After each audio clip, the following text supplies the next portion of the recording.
දවසක් ගොඩාක් දෙනෙක් අහලා තිබුණු ප්‍රශ්නයකට උත්තරයක් දෙන්න යන්නේ දිව්‍ය ලෝකයේ ජීවත් වෙන දිව්‍ය කුමාරයෙක් හෝ ආයුෂ කෙලවර වූ දෙවි කෙනෙක් මේ ලෝකයට තමන්ගේ කුසින් කොහොමද බිහි කරන්නේ කියන කාරණාව.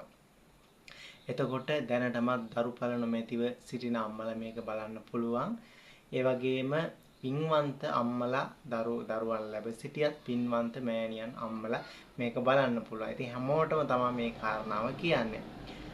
තමන් සහ තමන්ගේ ස්වාමි පුරුෂයා විශේෂයෙන්ම මේ දෙපළම හොඳ පිරිසිදු ඒ වගේම යහපත් ව්‍යාපාර රක්ෂාවක් කරන ඒ කියන්නේ යහපත් ආදායම් මාර්ගයකින් ජීවත් වෙන ඒ වගේම පන්සිල් සමාදන් වෙන නිතරම පින්දහම් කටයුතු කරන පරුස වචන නොකියන කොටින් කීවොත් පන්සිල් පද පහම රකින්න කෙනෙක්ට පුළුවන් මෙන්න මේ කාරණාව.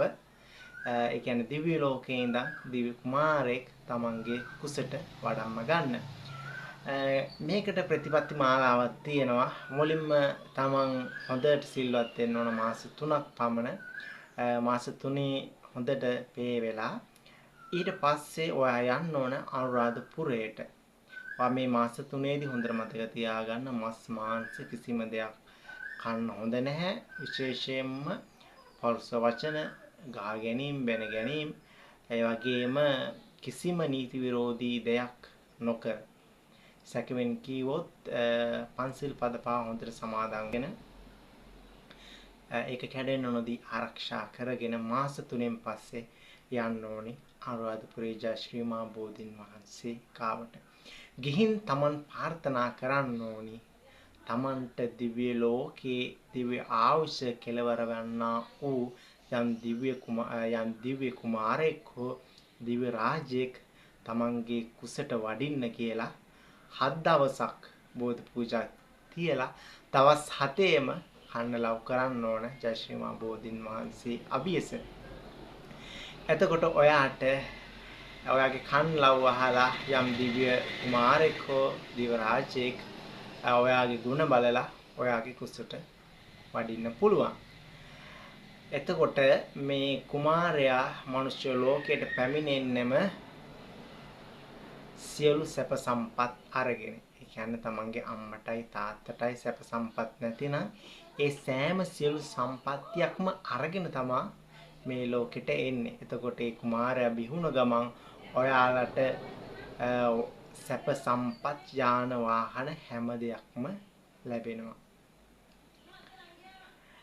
නමුත් යම් වයස එයා මුහුකුරායත්ම අවුරුදු 12 13ක් වගේ යම් ඒ වගේ වයස පරාසයේදී ඔහු ගිහි ගේ අත්හැරලා බණ භාවනා කරන්න එක්කෝ වනයකට නැත්නම් එවැනි ස්ථානයකට යම් පූජනීය ස්ථානයකට වනයකට හෝ ආරණ්‍ය සේනාසනයකට යනවා. එයාව ගිහි ගේ නම් නවත්ත ගන්න බෑ. ඉතින් ඔන්න ඔය කාරණාව තමයි මට කියන්න ඕන වුණේ. එහෙම තමයි පින්වන්ත අම්ම කෙනෙක්ට දිව්‍ය ලෝකේ ඉන්න කුමාරයෙක් හෝ යම් දිව්‍ය රාජයෙක් තමන්ගේ කුසට මිනිස් ලෝකයට තමන්ගේ කුසට දරුවෙක් විදිහට ලබා ගන්න පුළුවන් ක්‍රමය. ඉතින් ටිකක් අමාරුයි. අද සමාජය බැලුවාම ගොඩාක් ඉන්නේ පන්සිල් පද පහ රකින්නවත් අමාරු අම්මලා. ඉතින් කොහොම හරි පන්සිල් පද පහ රැකගෙන බොහොම යහපත් විදිහට ජීවත් වෙන අම්මලා ඉන්නවා. අම්මලා තාත්තලා දෙගොල්ලම ඉන්නවා. අන්න ඒ වගේ කට්ටියට නම් මේක ලේසියෙන් කරන්න පුළුවන්.